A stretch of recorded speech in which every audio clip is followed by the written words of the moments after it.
Voilà. Allez, bonjour. Bonjour à tous. On va commencer donc ce petit direct, ce petit live. Juste laisser le temps aux gens de se présenter. Et puis on va discuter sur le sujet qui est en fait qui est d'actualité, surtout pour les pays africains, notamment la question du franc CFA, d'accord? C'est important pour nous en tant que jeunes Africains. C'est vrai que, bon, parmi nous, il y a beaucoup qui ont souvent la double nationalité et tout ça, comme moi, par exemple. Vous me connaissez, hein, François Ablé, donc je suis d'origine ivoirienne, mais j'ai acquis la nationalité canadienne, d'accord? Donc, j'ai des racines africaines. Donc, je me suis invité dans ce débat pour donner mon sentiment et mon point de vue par rapport à cette question. D'accord? Surtout aussi en tant qu'un jeune Africain, un jeune économiste, donc junior, hein, donc je n'ai pas encore le statut d'un économiste officiel, mais j'ai, disons, des notions de base et économiques et financières. Ma profession, je suis opérateur de marché financier, donc je suis trader. Donc beaucoup de gens me connaissent sous l'angle formateur, trader avec le GSTA et tout ça. Mais aujourd'hui, c'est une discussion personnelle, une discussion privée entre les gens qui sont dans la liste de mes amis Facebook. Donc on va juste parler, pardonnez-moi, de ce sujet-là qui fait couler beaucoup d'encre, qui est le franc CFA. Donc juste laisser le temps aux gens de se connecter et puis on va commencer. Voilà. Dans 2-3 minutes, on va commencer. Alors, je salue tous ceux qui sont connectés. Merci à Doganaï qui est là, un de mes amis, avec qui je travaille justement en finance et tout ça, sur les marchés financiers. Dr Doumbia Major est là, qui est un grand frère, qui est un de mes leaders, voilà, que je suis attentivement. Il est leader du parti politique, il est chef des partis politiques qu'on appelle le CPR et tout ça. Donc c'est quelqu'un que j'ai beaucoup d'admiration et que je suis beaucoup. D'accord? J'écoute beaucoup, j'ai lu quelques de ses ouvrages aussi. Vous comprenez? Donc ma question, ma réponse par rapport à la question du franc CFA, d'accord?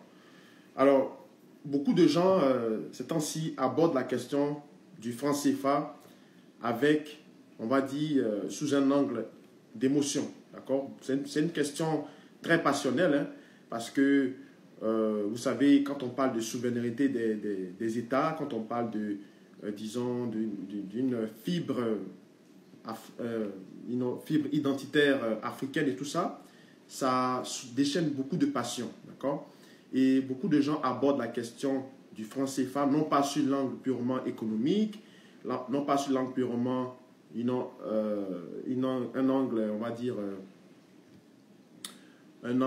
dire rationnel, mais ils abordent ça avec un angle politique, d'accord? Moi, je ne fais pas de politique, je ne vais pas rentrer dans les débats politiques, je vais juste rentrer dans les débats économiques parce que j'ai un background en économie, en finance, donc j'ai lu beaucoup d'ouvrages de monétaristes, comme par exemple Milton Friedman, j'ai lu aussi Friedrich Hayek, la théorie de Ricardo ici. Donc, beaucoup d'ouvrages où on nous enseigne un peu comment est-ce que le commerce fonctionne, quels sont les rapports entre les pays au niveau de la monnaie. Et la monnaie est, disons, un des principaux, une des principales, pardon, on va dire, comment je peux dire ça? C'est-à-dire que la monnaie est un outil d'intervention, monétaire, d'accord, un outil de souveraineté, d'accord. Donc ça fait partie des principales, on va dire, comment je peux dire ça? C'est-à-dire que sans votre monnaie, vous ne pouvez pas vous affirmer. Donc il y a l'armée, il y a la monnaie, il y a des instances politiques et des choses comme ça. Donc, du coup, si vous n'avez pas votre monnaie, c'est comme si votre pays est en marge dans le concert des nations, vous comprenez?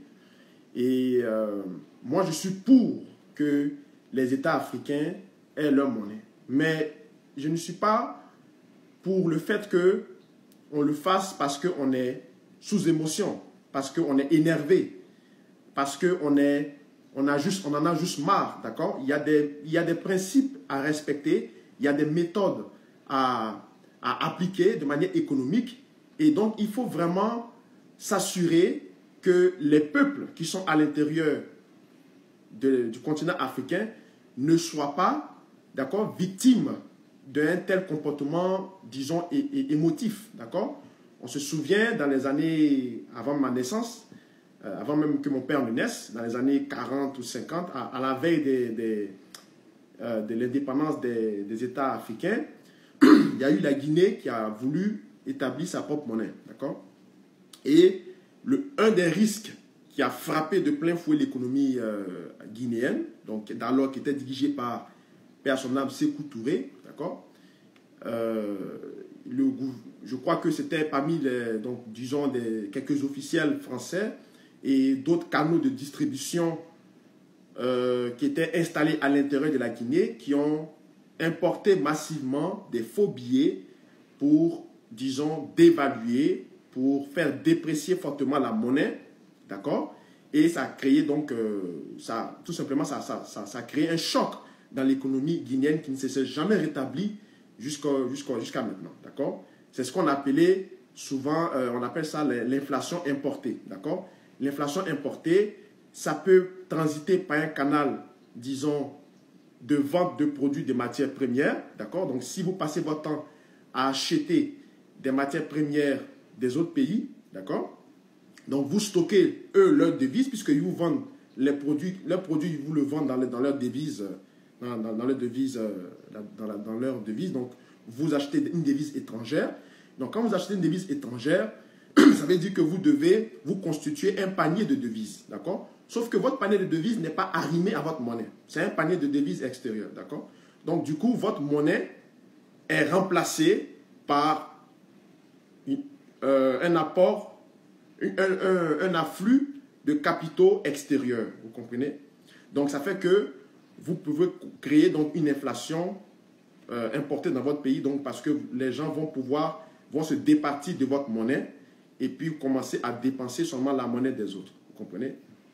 Et ça a été un des cas majeurs qui a frappé la Guinée, d'accord? Donc aujourd'hui, on voit qu'en Côte d'Ivoire et dans les pays ouest africains, il y a ce débat-là autour de la monnaie. Donc, comme j'ai dit, en tant que jeune Africain, la monnaie, c'est important. Il faut que chaque pays, chaque territoire, chaque zone économique doit avoir la monnaie. Aujourd'hui, il y a trois puissantes monnaies au monde actuellement qui dirigent en fait, on va dire, l'économie mondiale. Vous avez l'euro, d'accord? Vous avez l'euro, vous avez le yen, et puis vous avez le yen qui est la monnaie japonaise, et puis vous avez le dollar. Le dollar est arrimé à l'euro et vice-versa, d'accord? Et dans l'euro et dans le yen, il y a une pondération, un pourcentage particulier du yen, d'accord? Et concernant le yen, c'est donc la monnaie du Japon. Donc le Japon a aussi souffert de la déflation, d'accord? D'une déflation accrue au début des années 90, donc j'avais à peine un an, de 89 jusqu'à je pense en 2016-2015 qu'officiellement le gouvernement du premier ministre japonais qui s'appelle Shinzo Abe avait décrété que le Japon était officiellement sorti de cette phase de déflation qui a duré plus de 2 décennies, d'accord? Presque 3 décennies, vous comprenez? Donc, c'était un peu difficile parce que le fait que les Japonais ne dépensaient pas leur argent, donc ils stockaient massivement leur argent parce qu'ils avaient constaté que les politiques économiques, à cause de la valeur du yen qui n'était pas recherchée, le gouvernement s'amenait à restreindre la quantité monétaire dans leur économie, d'accord? Donc, du coup, ça a créé donc, ce qu'on appelle un resserrement de crédit, d'accord? Un resserrement de la monnaie, une diminution de la monnaie. Et ça, en économie, c'est ce qu'on appelle la déflation. C'est-à-dire que les habitants se sentent, par exemple, avantagés par rapport à un pouvoir d'achat. Donc, ils gagnent en termes de pouvoir d'achat. Et puis, au niveau du niveau général des prix, les prix baissent. Parce qu'on ne peut pas vendre les produits sur le marché quand les gens ne veulent pas dépenser. Donc, on ne peut pas alimenter une spirale inflationniste. Vous comprenez? C'est plutôt une spirale déflationniste que ça va alimenter.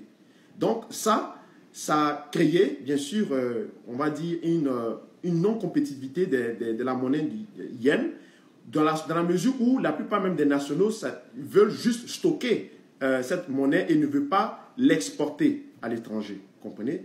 Donc, ça aussi, ce sont des difficultés que un gouvernement peut rencontrer. Et dans le cas du franc CFA, le cas du franc CFA, c'est que au niveau de la création du franc CFA, donc depuis 1958, depuis 1945 à 1958, on a bien sûr cette monnaie qui a été créée qu'on appelle franc des colonies françaises, africaines je crois, franc CFA. Et puis après, ils ont changé le nom pour Communauté financière africaine, d'accord? Donc le nom a été rebaptisé parce que ça faisait beaucoup polémique. Mais le mécanisme reste le même parce que au niveau de la monnaie, ce qui était entendu dans les conventions des années après la Deuxième Guerre, c'est que les pays africains, dont la Côte d'Ivoire, qui en fait partie, donc dans les pays ouest-africains, devaient justement donner, par un mécanisme de flux monétaire, 55% de ces revenus qui seront stockés au Trésor français, de sorte à garantir la convertibilité de cette monnaie-là, qu'est le franc CFA, d'accord? Et ce mécanisme-là, bien sûr, de manière technique, purement technique, empêche le développement de ces pays ouest-africains parce que quand on fait un calcul mathématique, si on a seulement 45% des retours et que ces 45% aussi sont bien sûr gérés par les anciennes puissances dans la mesure où elles nous prêtent avec des intérêts, vous convenez avec moi que aucun pays africain ne peut s'en sortir avec une telle monnaie. D'accord? Donc ça, ce n'est pas déjà bon en partant. Donc, c'est clair qu'il faut changer le mécanisme. Il faut changer le mécanisme on va dire, de convertibilité de la monnaie. Il faut, disons, encadrer, mettre des structures légales, comment on peut dire ça, disons,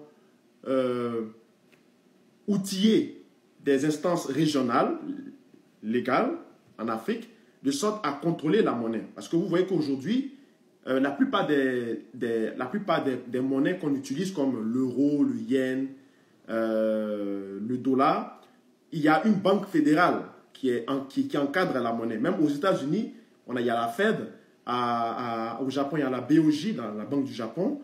En euro, il y a la Banque centrale européenne, d'accord? Mais ces banques centrales européennes, ou bien ces différentes banques centrales, ne sont pas contrôlées par le gouvernement directement. Ce sont comme des sortes de systèmes qu'on appelle en anglais de third party. Donc, c'est comme un système d'instances autonomes, d'accord, qui ont un comité pilote qui dirige la propre monnaie aux dépens même disons, des pays dans lesquels ils interviennent, d'accord? Et dans le cas de la Côte d'Ivoire, c'est que les gens vont dire, oui, mais nous, on en a marre, on veut quitter l'euro, on veut quitter le franc CFA, c'est très bien. On soutient tous cette question de changer le franc CFA pour de bon. Mais la question, c'est, il y a beaucoup de facteurs qui n'ont pas été pris en compte. Parce que la plupart de nos États africains sont des États, on va dire, qui sont encore jeunes, qui ne sont pas encore matures, d'accord? Vous avez souvent des présidents ou des leaders politiques qui vont s'adonner, qui sont champions de la corruption. Et ça, c'est connu. Vous avez le cas, par exemple, le cas du Zimbabwe, d'accord? Le cas du Zimbabwe, avec Robert Mugabe, donc, qui demandait directement à la Banque de Zimbabwe d'imprimer de la monnaie parce que lui, il veut être riche, donc il veut stocker de la monnaie, d'accord? Alors que dans la politique monétaire, il y a une certaine quantité de monnaie qui est émise chaque jour en circulation, d'accord? Et même si, parce que l'argument souvent des économistes qu'on écoute, qui est un argument purement purement technique, purement rationnelle, ils disent souvent que oui, mais pour déjouer ce plan de pouvoir, pour éviter, disons, des chocs monétaires dans l'économie, si on imprime, si on bat une nouvelle monnaie, ça serait on va dire, d'arrimer, pardonnez-moi, je suis un peu enrhumé, d'arrimer toute la monnaie, on va dire notre monnaie, on fixe une quantité, on arrime cette monnaie aux produits auxquels on veut les vendre, d'accord, à l'étranger, et on va imposer ça donc aux autres pays de pouvoir nous acheter ces biens ou ces produits que nous vendons dans notre devise, de sorte à créer un flux et d'activer donc la vélocité de la monnaie dans l'économie.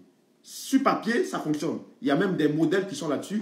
J'en ai déjà étudié des modèles comme ça. Le problème, c'est que, pardonnez-moi, dans l'économie réelle, c'est qu'il peut arriver aussi que certains pays, justement, peuvent vous détourner, d'accord, de ce mécanisme-là. Dans la mesure où ils peuvent refuser tout simplement qu'ils achètent vos produits dans leur devise, d'accord, dans votre devise, pardon. Donc, même si vous créez un panier, d'accord, un panier de plusieurs devises en vendant vos produits dans leur devise, vous allez donc mettre à mal votre devise locale en termes de compétitivité, en termes de circulation, en termes comment on parle, de flux, d'accord, de flux de circulation, d'accord, dans l'économie, comprenez? Et ça risque justement d'apporter ce phénomène à long terme que j'ai évoqué en début de cette vidéo qu'on appelle l'inflation importée, d'accord? On peut avoir aussi des problèmes du genre que des gens vont chercher, par exemple, à trafiquer des faux billets dans la sous-région, même si je sais que maintenant c'est difficile de le faire parce que la technologie a évolué. On n'est plus en 45 ou en 50 où on peut trafiquer des billets. Maintenant, on peut faire des billets en polymère, d'accord, en polymère un peu comme du plastique. Le Canada a déjà innové là-dedans. Donc, c'est très difficile de dupliquer. Mais il peut avoir une sorte de complot international. C'est-à-dire que les pays qui veulent transiger avec la Côte d'Ivoire peuvent refuser d'acheter leurs produits dans leur devise, d'accord? Même si elles ont besoin de leur devise, d'accord? Elles peuvent exiger d'acheter ça dans une autre devise, vous comprenez? Et ça peut mettre à mal. Donc, ce qu'il faut faire, c'est de créer d'abord, on va dire, un environnement où la monnaie même est déjà bien perçue à l'État, on va dire dans les instances régionales. Dans la mesure où on parle souvent de politique de convergence, d'accord? Politique de convergence économique. C'est-à-dire, par exemple, on dit, le Ghana, par exemple, qui est un pays anglophone, qui est frontalier à la Côte d'Ivoire, du côté est, je crois, dit, par exemple, vous avez, par exemple, le cacao. Nous avons aussi le cacao, d'accord? Mais on ne peut pas vendre le cacao. Parce que si nous devons vendre le cacao et que vous mettez la monnaie dans la devise, justement, dans la devise sous-régionale, les bailleurs de fonds étrangers ou bien les autres pays peuvent venir vers nous pour nous demander, par exemple, la Côte d'Ivoire nous vend ça à tel prix. Nous ne sommes pas d'accord, mais nous sommes prêts à vous offrir un meilleur prix, mais on veut acheter ça dans notre devise. Vous comprenez? Donc, l'autre pays qui va avoir, par exemple, un avantage, on va dire, compétitif au niveau de l'attraction ou l'attractivité de la monnaie, va s'adonner à ce jeu-là, d'accord? Et ça peut mettre à mal le circuit ou le flux, d'accord, de la monnaie dans votre économie sous-régionale, vous comprenez? Donc, on doit avoir une politique, on va dire, intégrationnelle, africaine, commune, où on décide que chaque pays vend une matière première particulière et que l'autre ne fait pas. Parce qu'aujourd'hui, tout le monde se sert en Afrique. L'Afrique, c'est comme le grenier, d'accord? Il y a des gens qui peuvent, par exemple, des investisseurs chinois peuvent aller au Cameroun pour acheter, par exemple, du bois, des terres du bois. S'ils voient que cette terre ou cette forêt ou ce bois ne les arrange pas, ils peuvent venir en Côte d'Ivoire, d'accord? Et puis en Côte d'Ivoire, nous, on va leur vendre le bois. Parce que quand nous, on leur vend le bois, ça fait du bien à notre économie, d'accord? Parce qu'on perçoit de l'argent. Or, s'il y a une politique de convergence intégrationnelle, c'est comme le mot d'ordre, il est respecté, d'accord? Et puis, l'ensemble de la sous-région va pouvoir bénéficier justement de cet afflux de capitaux, de devises, d'accord? Parce qu'il ne peut pas y avoir deux monnaies ou trois circuits de monnaie dans un même continent. Vous voyez ici en Europe, l'euro, le même euro qui est acheté en Italie, c'est le même euro qui est acheté ou vendu en France, en Allemagne et dans les différents pays, d'accord? Si vous allez au Japon, c'est le même yen partout dans les différentes provinces. Vous allez en Chine, c'est le yuan, d'accord? Mais en Afrique, si vous remarquez, il y a pratiquement, je crois, il y a pratiquement 5 ou 6 monnaies en Afrique, tu vois. Il y a la monnaie des pays ouest-africains, il y a la monnaie des pays d'Afrique centrale, je crois, il y a la monnaie d'Afrique du Sud, il y a la monnaie d'Afrique du Nord, donc Algérie et Maroc. Donc, dans un même espace économique, il y a plusieurs monnaies. Et quand c'est comme ça, justement, ça diminue le poids de votre monnaie, même si vous avez des matières premières solides, d'accord? Et une des choses aussi qui a fait que la Côte d'Ivoire a beaucoup souffert des années 90, c'est ce qu'on appelait le syndrome hollandais. Le syndrome hollandais, c'est que c'est le fait d'arrimer une matière première, d'accord, phare, une matière première phare qui est, on va dire, qui est vendue assez souvent à l'international, dont les marchés mondiaux ont besoin. Je prends notamment le cas du cacao, d'accord. Disons, le cacao a été l'objet de plusieurs convoitises et c'était bien sûr adossé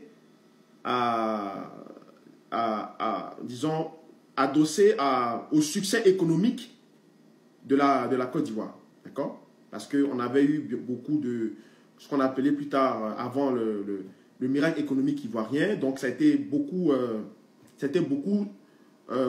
plébiscité. Et la Côte d'Ivoire a vécu de ce traumatisme parce que quand les cours du cacao ont chuté brusquement, ça a mis KO justement notre économie parce qu'on ne dépendait que de cette matière, vous comprenez?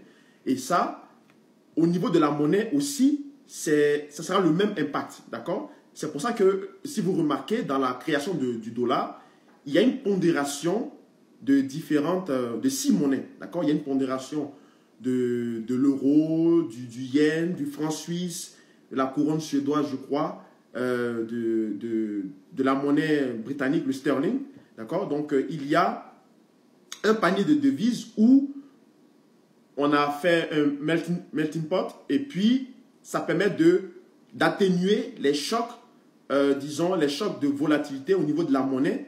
Et voilà pourquoi le fait déjà de fixer le franc CFA à un taux de parité, c'est-à-dire d'obtenir pour un taux de parité fixe, c'est déjà l'une des premières arnaques, d'accord, du moment, parce que peu importe que votre économie se porte bien ou ne se porte pas bien, votre prix, il demeure fixe. Ça, c'est pas bon, d'accord? Parce que les marchés mondiaux sont dynamiques, d'accord? Les flux sont dynamiques, et le marché doit être volatile, d'accord? Il y a des moments où le marché monte, il y a des moments où le marché baisse, d'accord? Mais quand il baisse, nous, ce qu'on doit faire, pour éviter que ça ne baisse trop, on doit justement créer, on va dire, un panier de devises, un stockage pour, on va dire, soutenir cette baisse-là, d'accord? Pour atténuer les chocs de cette baisse. Par contre, si les choses se passent bien et que l'économie monte, la valeur de notre monnaie doit aussi monter, d'accord? Donc, ça doit être encore plus attractif pour les bailleurs de fonds étrangers, d'accord? Mais dans le cas du CFA, curieusement, il est fixe, il demeure fixe. Alors que l'euro lui-même, il varie, vous comprenez? Donc, voilà pourquoi que, évidemment, les pays africains ne peuvent pas se développer avec un type de monnaie. Maintenant, la question de création de la monnaie. Donc, comme je vous expliquais un peu de manière globale, on va dire, l'idée en arrière de la création d'une monnaie, c'est pas compliqué de créer une monnaie. Tout le monde peut créer une monnaie, d'accord? Mais le problème, c'est la corruption, la non-maturité des États africains, d'accord? La non-convergence des politiques intégrationnelles en Afrique qui n'ont pas été mises en place, d'accord? Il y a aussi le fait d'instruire une banque centrale qui sera dirigée par un État souverain et qui ne devrait pas avoir ou supporter une quelconque pression de la part de plusieurs personnes ou de plusieurs pays ou d'un tiers, d'accord, qui doit être instruit de manière pour avoir une certaine crédibilité, une certaine, disons, une instance souveraine en fait, sous-régionale, régionale ou bien même continentale, d'accord, au niveau de l'Afrique. Je prends par exemple le cas de la Fed. Vous voyez souvent qu'il y a un clash entre le président de la Fed et puis le président américain, Donald Trump. Donald Trump veut que le dollar soit bas pour concurrencer la Chine au niveau de la compétitivité, puisque la Chine s'amuse toujours à déprécier sa monnaie et à vendre sa monnaie, à exporter avec ces pays, dans les pays qu'elle fournit les produits qui sont cotés en yuan, d'accord? Ce sont des produits de grande portée, et donc les gens sont obligés d'acheter du yuan, d'accord? Donc, et elle le dévalue pour le rendre accessible, moins cher, ce qui pénalise donc les autres pays qui ont le yuan et qui sont exposés justement sur le marché chinois, vous comprenez? Voilà pourquoi les chiffres de l'OMC, depuis pratiquement une quinzaine d'années, montrent que la Chine a eu une exportation de 44%, 45%, tandis que son importation est pratiquement de 2 à 5%, vous comprenez? Donc ça, ce n'est pas une bonne chose au point de vue international pour aider les autres pays à être plus compétitifs dans un jeu de commerce mondial, vous comprenez? Donc, le président Trump, il part souvent au clash avec Jerome Powell. Et Jerome Powell, qui est le président de la Fed, lui dit qu'il n'a pas d'ordre à recevoir, ni même du président, ni même d'un officiel, d'accord? Parce que la Fed est un outil, on va dire, privé, d'accord? C'est un outil privé.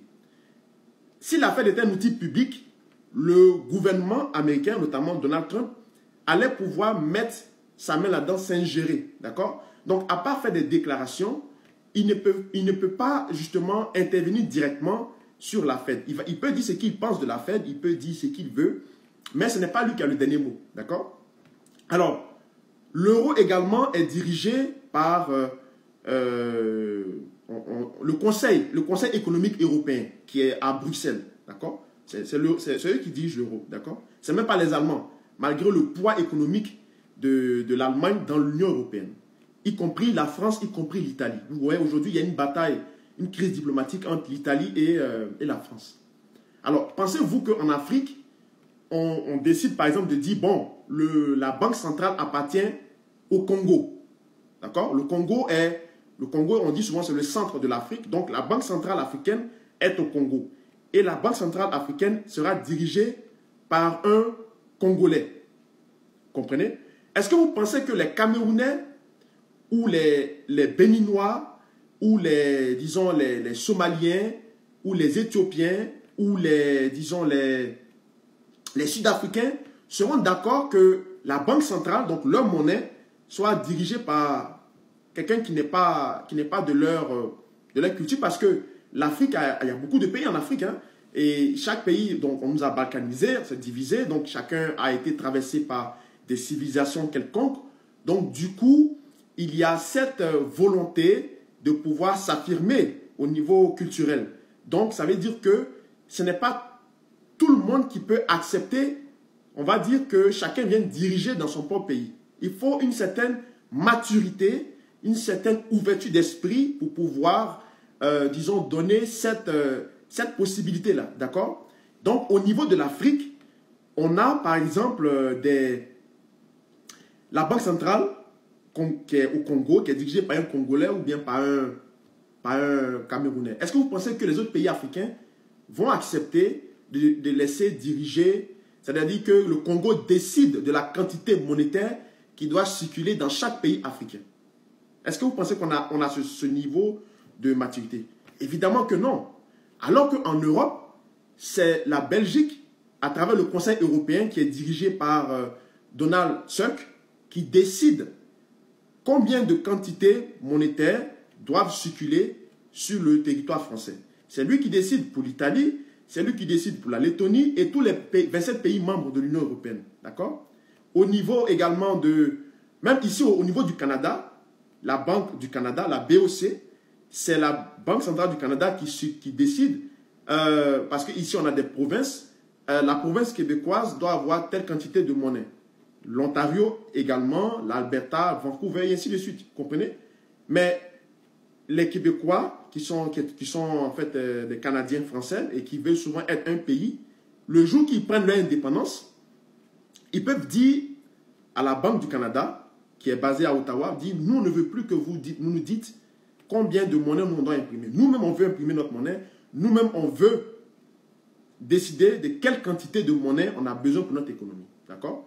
Sauf que s'ils prennent une telle décision sans vraiment réfléchir, ce qui va se passer, c'est que il peut y avoir des, on va dire, des Ontariens qui vivent au Québec qui vont s'amuser à déverser, d'accord, la monnaie dans une monnaie, c'est-à-dire trafiquer en fait le flux monétaire, disons, à l'intérieur du Québec, et puis ça peut créer donc de graves problèmes. Vous voyez, pour sortir de ça. Ça peut créer des graves problèmes. Et vous savez que, on va dire de manière théorique, la monnaie, quand on parle du circuit de l'argent, on dit souvent que la monnaie, c'est calculé, c'est-à-dire c'est le prix multiplié par la quantité, multiplié par la vitesse de la monnaie, qu'on appelle la vélocité, multiplié par le stock qui est, on va dire, qui est garanti pour contrôler cette monnaie. Donc, il faut que tous ces paramètres-là soient entièrement respectés, non pas de manière autoritaire, mais de manière autonome. C'est-à-dire qu'on n'a pas besoin d'influencer un officiel pour qu'il change une quantité quelconque. S'il décide d'intervenir, c'est parce qu'il y a simplement on va dire, il y a simplement un besoin ou une urgence nationale de sorte à rentrer dans l'économie et puis appliquer des politiques monétaires, soit restrictives, soit budgétaires ou expansionnistes, dépendamment du contexte économique actuel, vous comprenez? Donc, la question de la monnaie est très sensible. Elle est très sensible, et puis au-delà de tout, il y a un facteur, le facteur le plus important d'ailleurs de la monnaie, c'est la confiance. D'accord? Et c'est la confiance qui dirige, on va dire, le monde. Quand vous vous levez le matin pour aller déposer de l'argent à la banque, ce n'est pas parce que le banquier vous plaît. Ce n'est pas parce que la caissière de la banque, elle a un bon regard que vous déposez votre argent à la banque. Vous déposez votre argent à la banque parce que vous avez confiance à la banque. Donc la banque garde votre argent. D'accord? Est-ce qu'à l'intérieur des pays africains, est-ce qu'il y a la confiance? Est-ce que le Béninois est d'accord que la monnaie qu'il va utiliser soit créée par un Congolais? Est-ce qu'il a confiance en ça? Comprenez? Est-ce que le fait de recevoir une certaine quantité monétaire d'un Algérien, est-ce que le Sénégalais sera confiant de recevoir de la monnaie d'un Algérien? Comprenez? Donc, le principal facteur on va dire, qui lie deux entités au niveau monétaire, c'est la confiance avant tout. D'accord? Si les gens ont confiance en vous, ils viennent acheter, d'accord, vos produits dans la devise de votre produit, donc parce qu'ils croient en votre monnaie, ils estiment que votre monnaie est une monnaie importante et que c'est une monnaie qui doit faire partie d'un certain système de circulation, on va dire, monétaire. Donc, ils vont acheter votre monnaie. C'est la confiance qui fait. S'ils n'ont pas confiance, ils vont se départir. D'accord? Et vous le voyez, ceux qui font le trading sur le Forex. D'ailleurs, j'ai fait une vidéo en anglais que je vais mettre bientôt en ligne. J'expliquais un peu de manière mathématique comment est-ce que les flux monétaires se passent. Je l'ai fait par contre en anglais. Donc, ceux qui font le trading sur Forex, ils le savent que chaque jour, quand ils regardent justement la carte de performance monétaire du jour, ils vont acheter de manière intuitive la monnaie qui est en fait en confiance ou qui est attirée par la plupart des opérateurs de marché ou par des cambistes. Et puis, ils vont se départir, ils vont vendre la monnaie qui n'est pas, on va dire, qui n'est pas importante ou qui ne peut pas confiance dans cet instant précis. Comprenez? Et ça dépend aussi du poids qui évolue de manière géométrique de la composition de votre panier de devises. D'accord? Je vous ai dit tout à l'heure en début que l'euro, il y avait le dollar qui était pondéré là-dedans, il y a le yuan, le yen, pardon, il y a le dollar canadien, il y a le franc suisse, la livre sterling et tout ça, d'accord? Donc, il y a un panier de devises qui compose la monnaie du dollar. C'est pour ça qu'il y a pendant des phases de marché bien précises, quand nous sommes dans des phases de marché où on considère que le marché est par exemple en mode mode aversion du risque, c'est-à-dire que les gens, les marchés, les opérateurs de marché ne perçoivent pas une bonne santé de l'économie, donc de très mauvaises perspectives à l'avenir. Ils vont anticiper en se départissant des monnaies dites à risque pour accumuler les valeurs qui ne sont pas risquées, ce qu'on appelle les safe assets, d'accord? Et c'est exactement le même cas qui se fait chaque jour lorsqu'ils vont jouer sur les cours et disons, les niveaux de pondération au niveau des paniers de devises stockés dans chaque banque centrale.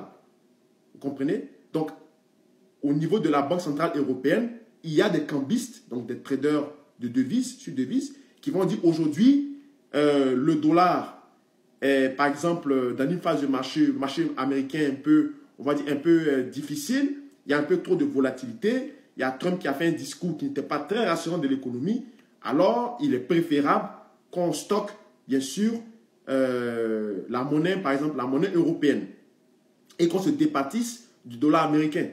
Donc, les gens vont commencer à vendre du dollar, d'accord? Donc, du coup, vous allez voir que le cours du dollar va se mettre à chuter. Il y a des gens qui voient ça, mais ils ne comprennent pas pourquoi. Mais c'est ce qu'ils font, généralement. Vous allez voir aussi que, par exemple, à cause de la guerre commerciale qu'il y a entre la Chine et les États-Unis, la Chine, par exemple, dit, l'économie américaine nous a fait beaucoup de tort à cause de nous imposer des tarifs sur les marchés. Alors, ce qu'on va faire, c'est qu'on va nous-mêmes imprimer beaucoup d'argent pour le déverser dans notre économie de sorte à, disons, se munir ou se prévaloir d'un certain stockage de devises pour contrecarrer les effets futurs aussi néfastes que bons qu'il va y avoir sur les produits qui sont vendus à l'extérieur de la Chine, de sorte à pouvoir soutenir notre économie. D'accord? C'est ce qu'on appelle souvent les politiques monétaires, on va dire, expansionnistes. D'accord? Donc, ils vont injecter de l'argent dans l'économie. Et ça, comme dans l'économie, il y aura beaucoup de yuan qui va circuler, ça va faire déprécier la monnaie parce que c'est une monnaie courante. Tout le monde peut se procurer du yuan. D'accord? Et là, quand le yuan se déprécie, au niveau de l'exposition du dollar, d'accord, le dollar, lui, va se mettre plutôt à s'ajuster en fonction. Donc, si l'arrimage est fait en fonction du yuan, c'est-à-dire que si le yuan était constitué, ou bien le dollar était constitué à l'inverse du yuan, ils vont se mettre à augmenter, d'accord, le dollar, de sorte à contrebalancer le niveau.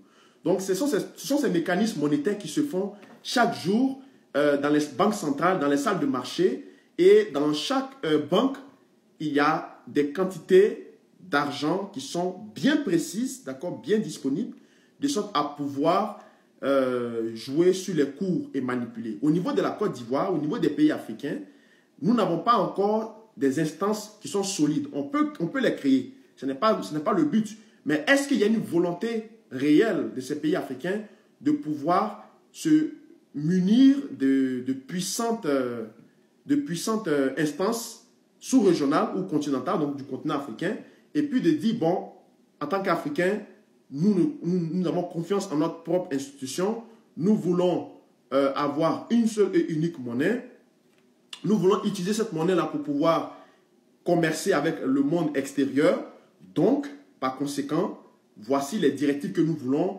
voici la politique monétaire que nous voulons atteindre, voici la cible de l'inflation, voici. Comprenez? Et si tout ça est écrit, scellé, il faut qu'il y ait également des intellectuels africains, des économistes, pour appliquer ce concept-là. Comprenez? Et ça, très souvent, le comportement de l'humain change. Comprenez? Vous allez mettre quelqu'un ou un représentant de banque centrale qui est assis justement à la tête de la banque centrale, qui va trouver intéressant que dans son bureau, il y a la planche à billets pour imprimer la monnaie.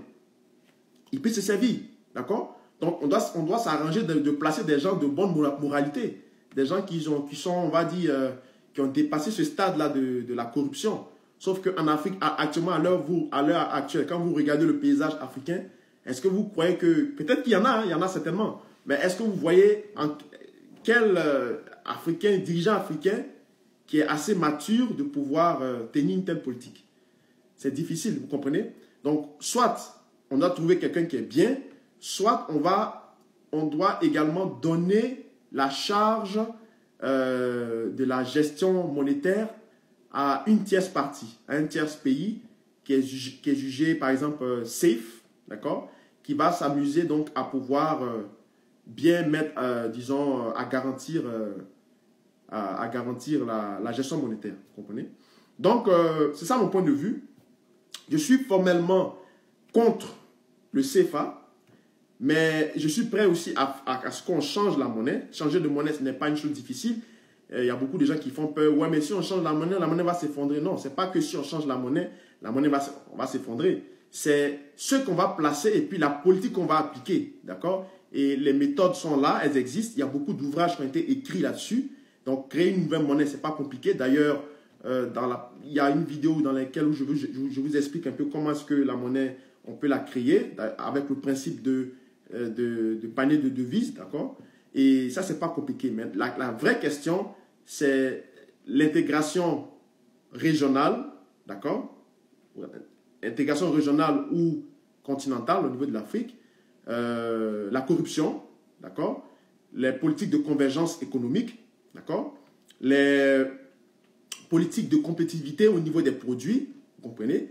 Et puis, par exemple, la question de la transparence et de la crédibilité, et puis la question de la confiance. Donc, il y a 6 facteurs qui sont établis, qui sont sur la table, et que les pays qui vont adhérer à ce projet commun monétaire se doivent de respecter lettre pour lettre. Pensez que Macron peut se lever un matin, appeler Donald Trump au Conseil européen pour dire « Écoute-moi, est-ce que tu peux m'imprimer 10 milliards supplémentaires ?» Il va dire « Mais pourquoi? Il y a déjà une partie, il y a déjà un montant qui a déjà été fixé. » Non, c'est parce que je veux m'acheter un jet privé, donc j'ai besoin d'avoir cet argent-là. Évidemment que non, ils ne vont pas te donner cet argent. Parce que l'impression monétaire n'est pas dans un but, n'est pas à des fins politiques ou à des fins personnelles.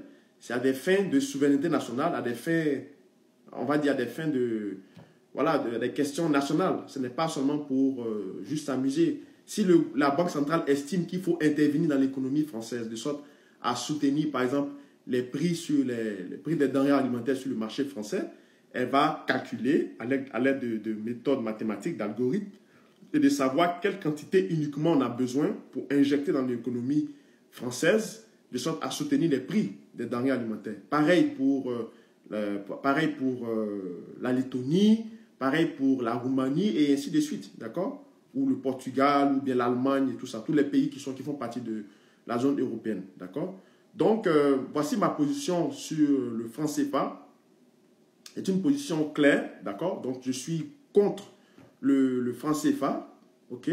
Mais le créer sous base de l'émotion, ce n'est pas non plus la bonne chose à faire. On ne peut pas le créer à n'importe quel prix.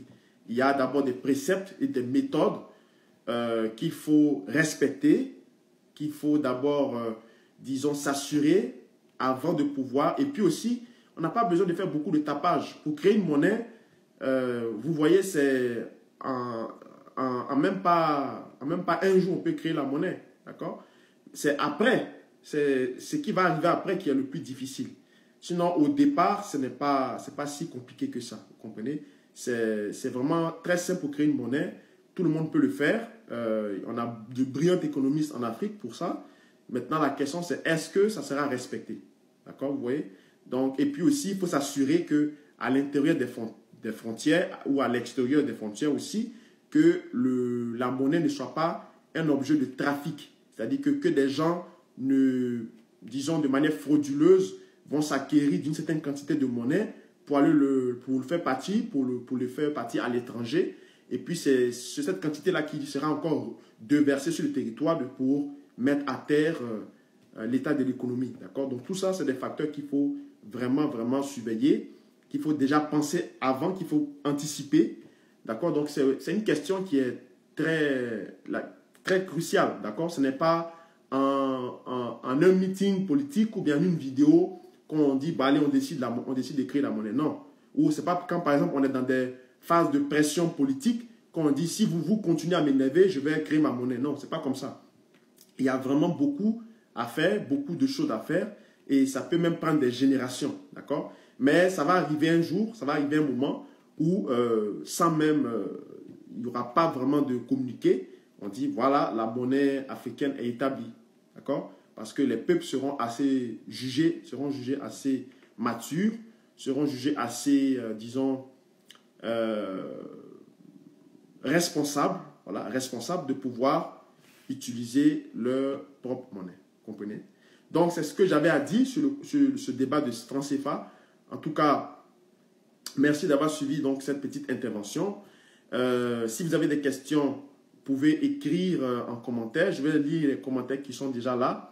Et puis, bon, s'il n'y a pas de commentaires, on va pouvoir se séparer. Vous comprenez? Donc, la monnaie est un instrument de la valeur basé sur la confiance que les gens accordent. Voilà, donc c'est ce que Doganay a dit. Donc, je suis d'accord avec ton point de vue. Il n'y a pas de discussion là-dessus. C'est ça, donc, si vous avez des questions, n'hésitez pas à marquer. Sinon, au niveau du Forex, donc au niveau du trading de Forex, j'ai déjà fait une vidéo où j'explique un peu la formule mathématique qui est utilisée pour créer ce panel de devises, donc pour créer une monnaie à partir d'une certaine constante, d'un certain niveau déterminé par un modèle qui est déjà mis en place. Et c'est justement ceux qui font ce qu'on appelle la gestion de données, d'accord, le data forex. Donc, ils ont comme les différentes quantités de monnaie de chaque banque centrale, de chaque pays. Et chaque jour, ce sont eux qui font bouger les flux de change. Et vous allez voir qu'aujourd'hui, par exemple, le yen sera plus performant que, par exemple, le dollar. Demain, ça peut être ce qu'on appelle le kiwi, donc la monnaie néo-zélandaise, sera plus performante, par exemple, que l'euro. Le vendredi, à la clôture des marchés de la semaine, vous allez voir que ce sera, par exemple, le dollar canadien qui sera le plus performant. Parce que cela varie, cela est très volatile, il fluctue beaucoup en fonction des données macroéconomiques qui sont, disons, publiées à chaque fois sur la sphère financière, en fonction de l'aperçu ou du sentiment qui émane des investisseurs à travers les différentes économies qui vont décider soit de s'approprier d'une monnaie ou soit de se la départir. D'accord? Donc, du coup, ce mécanisme-là amène donc certaines monnaies à être compétitives les unes envers les autres et donc à afficher des scores de performance qui amènent les investisseurs comme moi, comme vous, à acheter des devises pour stocker. Si moi, je fais des études économiques ou financières et que je vois que pratiquement d'ici les 3 semaines à venir ou de manière anticipative, je pense que le dollar sera vraiment recherché à partir des données que j'ai analysées, qu'est-ce que je fais? Ben, je vais acheter massivement du dollar et lorsqu'il prend la valeur, je le revends au plus fort prix à ceux qui pensent que c'est maintenant que le dollar commence à être fort. Donc, je réalise des profits, vous comprenez? Et au moment où l'autre achète ces monnaies, curieusement, la monnaie se remet à se déprécier. Vous voyez, parce que c'est un flux de compétitivité, donc les performances des valeurs changent, d'accord? Et vice-versa. Donc, il y a des gens aujourd'hui qui vont regarder, par exemple, les cours des marchés financiers, ils vont dire, ah ben, disons, $1 canadien fait, on va dire, $1 américain fait 1,32 $ canadiens. Donc, il va prendre $100, il va l'échanger son $100 américain pour du dollar canadien, ce qui va lui faire 132, d'accord, 132 dollars. Donc, le taux de change était de 1,32. Donc, ça veut dire qu'il gagne $32, dépendamment de la quantité de monnaie qu'il change. S'il change $1000, il va gagner $320 et ainsi de suite. Vous comprenez? Donc, ce qui fait que avec ce mécanisme-là de flux, de convergence, ça fait que les traders cambistes ou les traders de Forex, les cambistes, gagnent énormément d'argent pour les mêmes quantités de monnaie qu'ils disposent à cause du flux qui fluctue. Ils vont se faire beaucoup d'argent chaque jour. D'accord? Mais au niveau de la monnaie des États africains, il n'y a pas ce barème-là. Il est stable. Peu importe, depuis 50 ans, la monnaie africaine est fixée à 1 qui est égal à 655 francs français ou 655 euros. Vous comprenez? Ça n'a pas changé depuis près de 60 décennies, 50 décennies.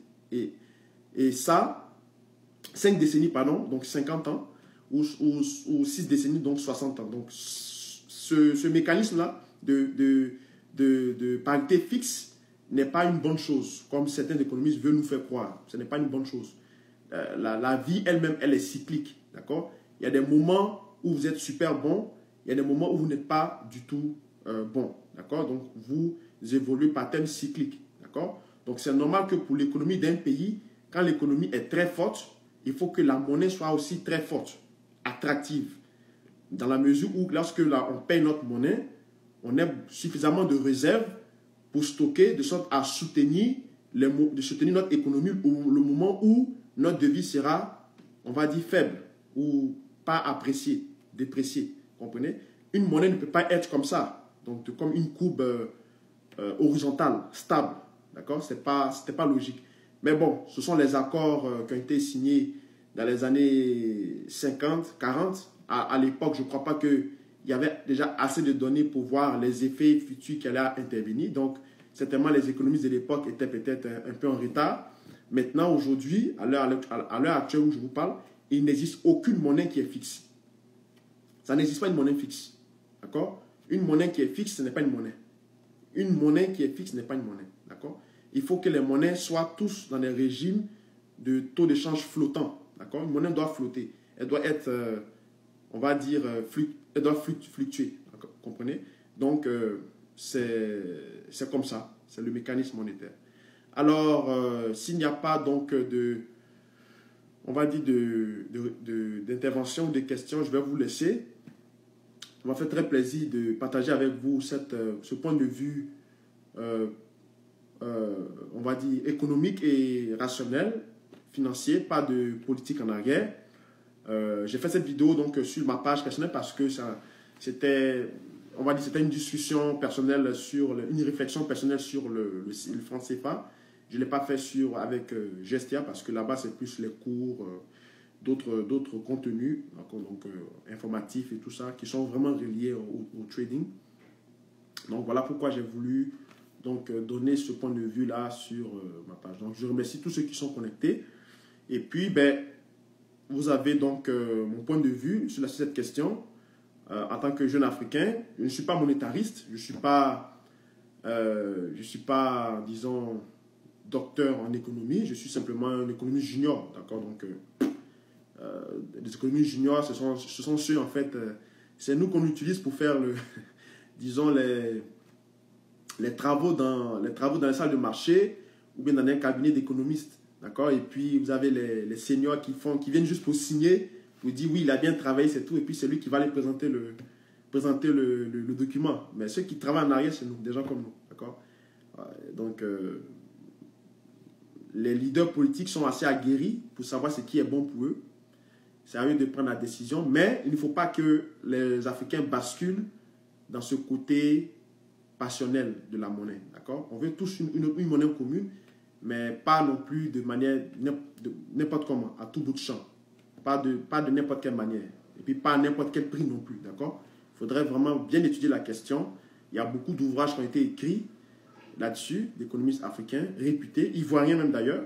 Et ce serait important que les Africains lisent pour, on va dire,